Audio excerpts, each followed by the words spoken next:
And so our challenge is to clearly identify want versus need and let that drive the action of the story.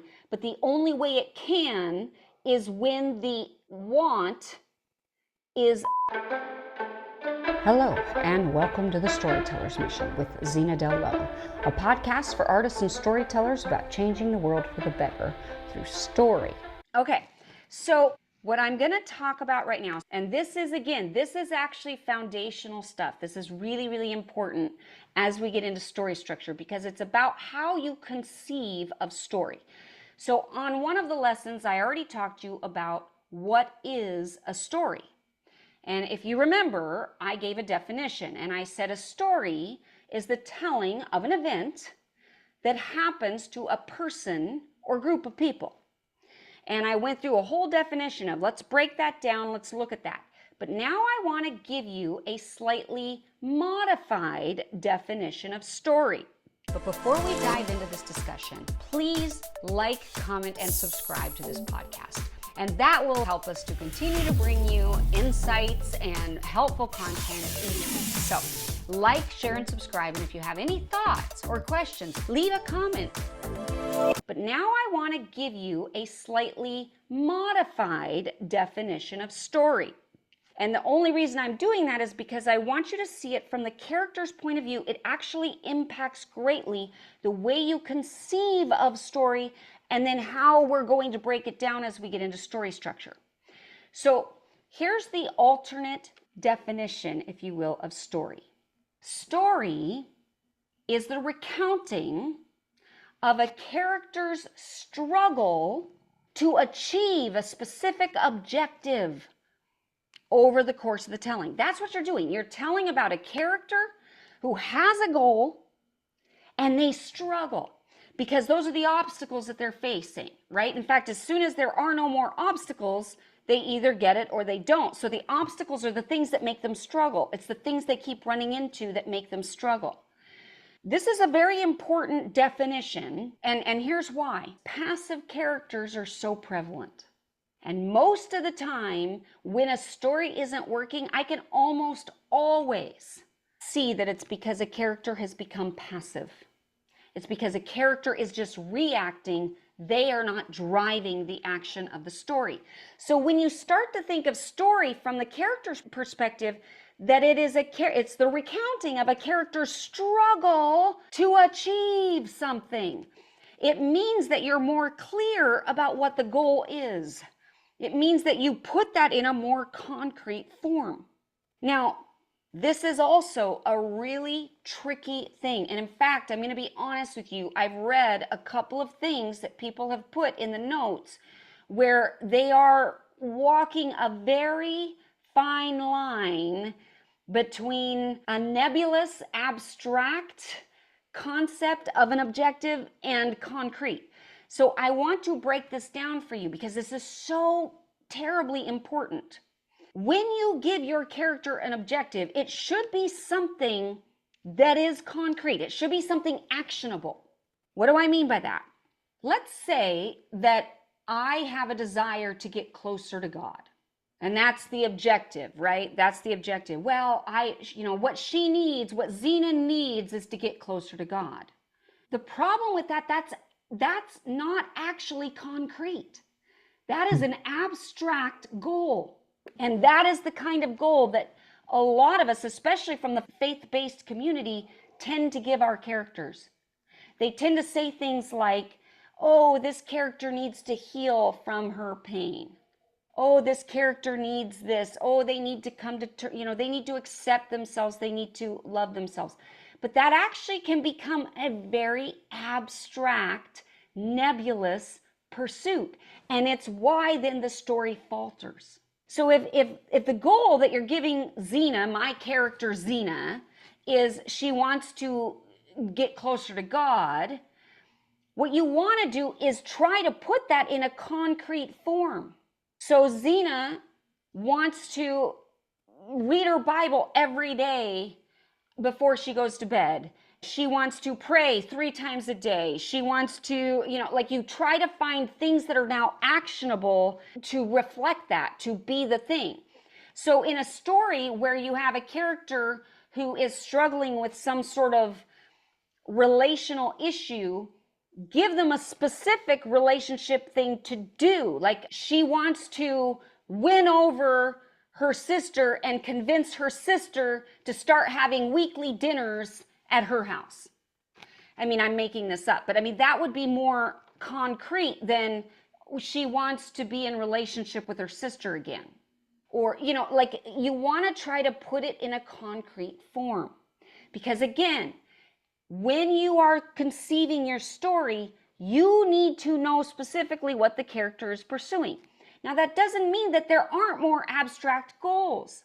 For example, in About Schmidt.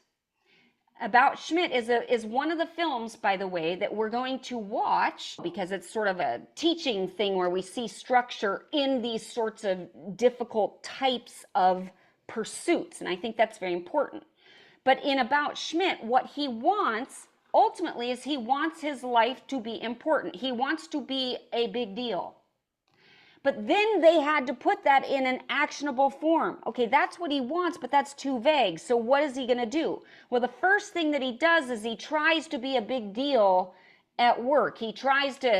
He goes back to work after he's retired and he's like, well, I know you probably need some help. These young punks that are taking over, you know, they'll need some help. But when he goes there, he finds the guy that's replaced him doesn't want his help. And in fact, all of the boxes that he's organized and left behind are in the garbage in the basement. His life's work has been relegated to being in the dump in the basement. So his first goal then to try to be important was to go back to work to try to perform or to try to look good or to try to be needed at work, but he wasn't. So that is how we take that somewhat nebulous or vague goal and put some teeth in it, make it actionable. Then what does he do? Well, he tries to exercise his autonomy. So he's going to go out and mail some letters, and his wife says, well, don't dilly-dally. So he rebels against that by going specifically to the Dairy Queen. So these are the type that we are going to have some kind of nebulous goals sometimes. The key is to take that then and put it in an actionable form. So then Schmidt, one of the things that he ends up doing is he decides he's going to break up the potential marriage of his daughter. That becomes very much one of the primary actionable things. But see, it's specific now. In order to be important, in order for my life to matter, I have to stop my daughter from marrying this nincompoop. But now he has something actionable to pursue.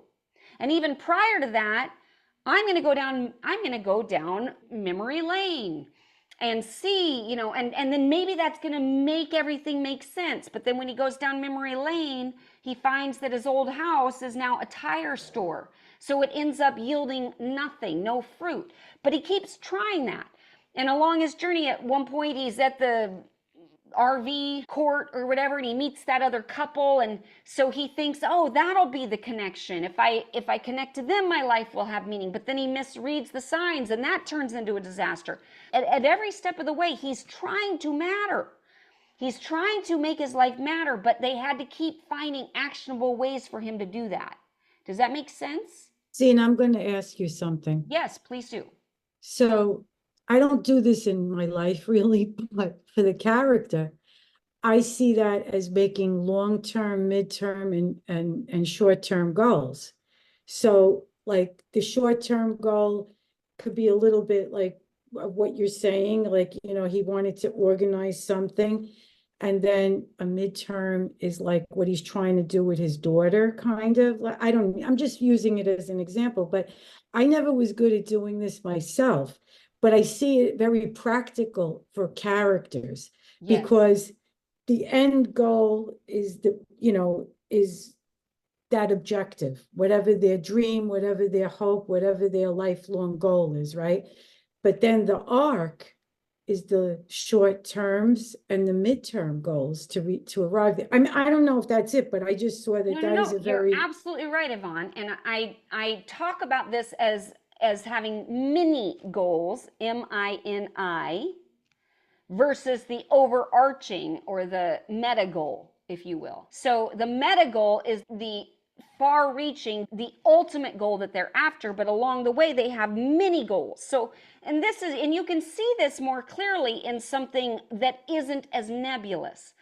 So if you're writing a mystery, generally speaking, the goal is clearly to solve the crime.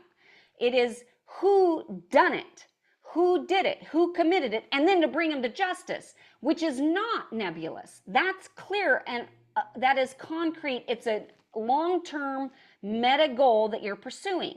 But then along the way, okay, well, now I need to go and interview this person. Oh, and this then yielded this clue. So now I need to go and investigate this clue. So it's all in pursuit of that long-term goal, but it's these many things that have to be done along the way. Becomes easier with that kind of a story. But what I'm finding in this particular group, which is why I'm addressing this on this particular session, is that a lot of the stuff that I'm seeing, people are writing things that have more of these nebulous, harder to nail down goals. So it's not just about the mini. There are always going to be mini goals in pursuit of the meta, but there also has to be, the meta goal needs to be concrete. It has to be concrete. And somehow you have to figure out what the concrete thing is behind whatever the emotional desire is. Now, let me give you another example that might be helpful to you. So I was doing a script critique recently, or a manuscript critique recently, where the gentleman had a story where it was during the Jim Crow days in the South, and a little girl's father was killed, and he was a good man. He was trying to help the cause of equality and all these things, but he was killed. And then the girl's goal then for the rest of the story was very like, wait, what does she want? And so then I tried to draw that out of him. What does she want? And he said, well, she wants to go back to that place where she felt safe with her dad. And I said, okay, your story doesn't work because of that, because the dad's dead. So you can't go back into time. You can't go back in time where she felt safe because her dad was alive. Instead, you have to reframe that to be like, okay, so what does she have to do? What does she have to create to make her father's dream real, to realize her father's dream? What does she have to do? And then that's going to maybe give her the benefit of feeling that safety, that goodness, that light, whatever it was that he provided and his absence is now missing. But she has to now make something come into being. She has to create something that is a replacement for that, or else the story goes nowhere and she's just living in the past, because she's never going to be able to feel safe like she was when her dad was alive if her dad is dead. Do you see what I'm saying? So he had given the character the wrong goal, but I understand the idea. The idea is that she wants to feel like that safety, the goodness, the light, the whatever it was that her dad provided. But because he's not there, she has to build something in her life that's going to now take the place of that will give her that emotional impact, which changes the story. But it now gives her something concrete. So what is it going to be? Is she going to become a lawyer in a fight for civil rights, or is she going to become an activist? Is she going to open a woman's homeless shelter, and now that's her dream, to provide a safe place for all the... Is she going to work with orphans, people that are like her that no longer have their fathers? What is it that she does where now she brings that to the table for other characters, and in so doing she gets that feeling back? But if she is only trying to pursue a nebulous feeling that she had when her dad was alive, that story is sunk before we ever even get started. Are you with me? And that's what I see happening a lot in a lot of the stories coming out of our community, is that we have goals like that don't actually make sense and don't give us anything to sink our teeth into. And that's going to be the kiss of death. Maria, you had a question. Is this kind of like when people put a theme in their story when they should be just working with the story? Is it when they mix up a theme in there? No, and that's a great It's question. different. It's Okay. great question. And it can be, But not really. because a lot of this can be thematic, but I'm actually talking about concrete goals. Everybody has to have one. And the problem, and maybe that's okay, I'm working this out even as I'm answering the question. Maybe a lot of it is that people are thinking the theme is the goal. Right. Let me give you an It's not. example, another example. So my story that I'm working on is called The Bottomless Box. And it is about a puppet named Percy who has a goal of, he's got a little sidekick named Wilbur, and his goal is to find a safe place for he and Wilbur where they can be free of abuse because they are being abused by the master. And so first they have to escape the master's compound, and then they have to find a safe place where they can live free of abuse, where they can finally be at peace and be happy. All right, so that is Percy's goal. Now, that has to drive them throughout the story. So what Percy wants is to be able to protect Wilbur and keep him safe and find a place where they can be protected and safe. But what he needs is different. So what he wants and what he needs is different. But then the theme of this is actually even different than both of those things. So the theme of my story is actually not either one of those things. So I guess maybe there is some confusion. Then a lot of times people confuse their objective with their theme. And so our challenge is to clearly identify want versus need and let that drive the action of the story. But the only way it can is when the want is objective. It is concrete. It is tangible. It's something attainable. It's something that is in actual existence. See, a nebulous goal means it's air. It doesn't actually exist. A concrete goal means we will know when it's there. So with Percy, he's looking for a place. He's looking for a shelter. He's looking for something that will provide food, that will provide water, that will be a home of sorts. And that makes it concrete, not just an emotional place, which is vague. Now, his need is more emotional. His need is to recognize that he actually loves Wilbur dearly. Like he just feels right now, he feels a responsibility. He thinks it's his responsibility, but he doesn't even realize his desperate need for this friendship, or that he really, or the love that Wilbur has for him that he deserves. I mean, it's actually kind of a love story between two friends. I mean, in a lot of ways. Not sexual. So just so you know. Okay. But anyway, my point is that the need can be kind of feely, a little bit feely, but the want can't. Okay. Yes, Mary Beth. I have a question. So in general, is there a general point in the story where the goal, it should be obvious to the reader? Like, yes. So what is that point? Is it by the end? Yeah.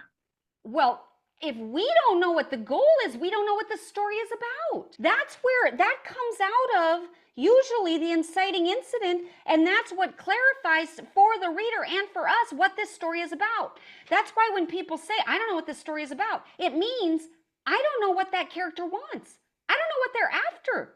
I don't know why I'm in this story.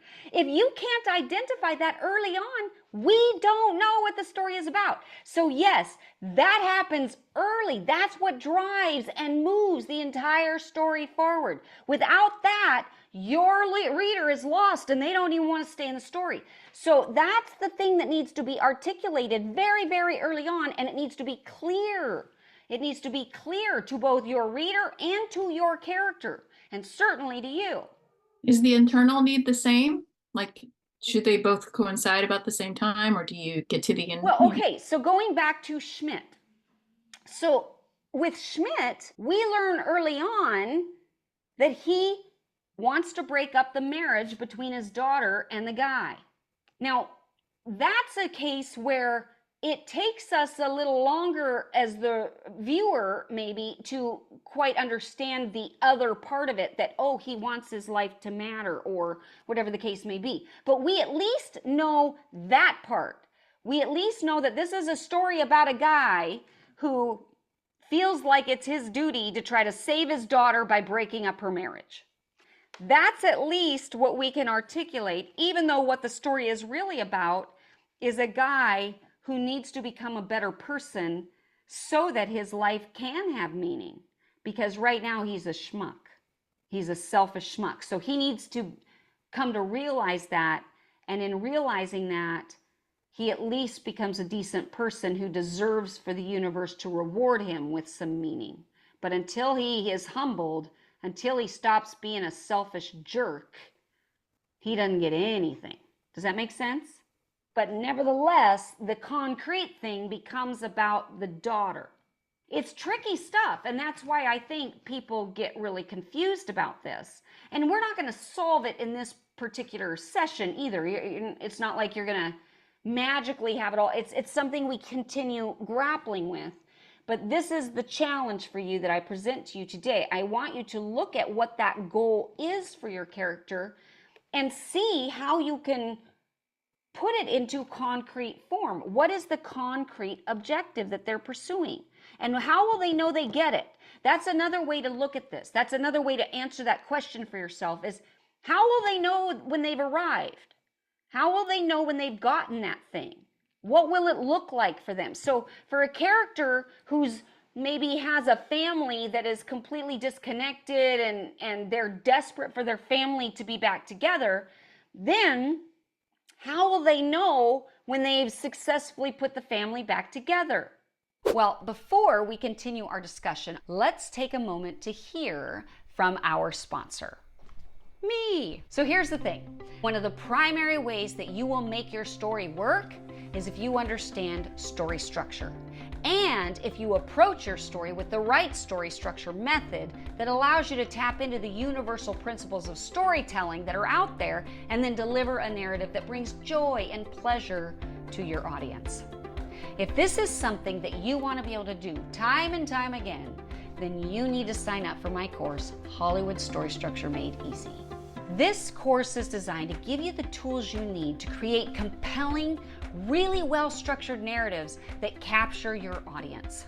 Sign up today using the link provided in the notes section below and take the first step towards becoming a master storyteller. Okay, now back to our conversation. So for a character who's maybe has a family that is completely disconnected and they're desperate for their family to be back together, then how will they know when they've successfully put the family back together? Well, maybe it's the vision of it's a Christmas dinner and they're all there together and everybody's present. Okay, so now that can be the visual, the objective, the concrete that they're looking for. Even if they're not aware of it, you, the writer, are, so that when that scene happens, now they've arrived. And now it's in concrete form. Is that helping, or did that add confusion? Makes it clear better? Okay. Yes, Yvonne? As you were explaining that, I was seeing, like, if you know, as the person that's writing the story, and if you know that what these things are, then it's like sometimes you're leaving breadcrumb trails, leading, right? And then, this is one place we arrive at, and it's a signpost sort of thing, right? Some scene where, like you said, now this person is like sitting at dinner, and you can see this is a dream. This is something that they always wanted. And the next part of this would be, bringing in other family members and incorporate, and having like some harmony, but those are breadcrumb trails that you do but you have to know what the end You have to goal know. is. And you're absolutely right. And you see how now that plays into story structure, because now you see scenes that have to be there, especially scenes that illustrate the absence of it. So let's say that that is your ultimate goal, right? For your character, like she just wants to put the family back together, but the family, they're all dysfunctional, they're all fighting, nobody will talk to each other. And so, but she keeps working, she keeps kind of going to that person and trying to work on them and going to this person and all these things. But now you can have a couple of scenes that you've designed in there where she is able to get people to come over, and then big fights happen. And it ends up like it's terrible, like it goes the opposite direction of what she wanted, right? So she's failing until the end. So a good story like this, by the way, is if you ever saw the original movie for Parenthood with Steve Martin, which I absolutely love. And you've got, this is an ensemble piece where you've got individual storylines, but by the end, they're all together in the hospital as the new person is having a baby. And it just shows this family that has been really through it in the ringer, and they've all been individually through the ringer, but now here they are all together. It is the most beautiful thing, and I can't watch it without bawling, because it's such a lovely place that visually shows us that they're okay in spite of the challenges and the suffering they've been through. And in a way, you would say Parenthood is an example of a more nebulous goal, because what do these characters really want? But you could go through and identify it for each character, or each of the main characters, each of the siblings, and then you can see how they all tie into each other to show some cohesiveness for the family. But you're absolutely right. It's breadcrumbs. That's the whole setup and payoff. And it plays in the story structure, because now you have specific points, marks that you have to hit along the way, given whatever it is that your character is pursuing. And by the way, this doesn't have to be, see, what I'm actually trying to do is simplify this for you.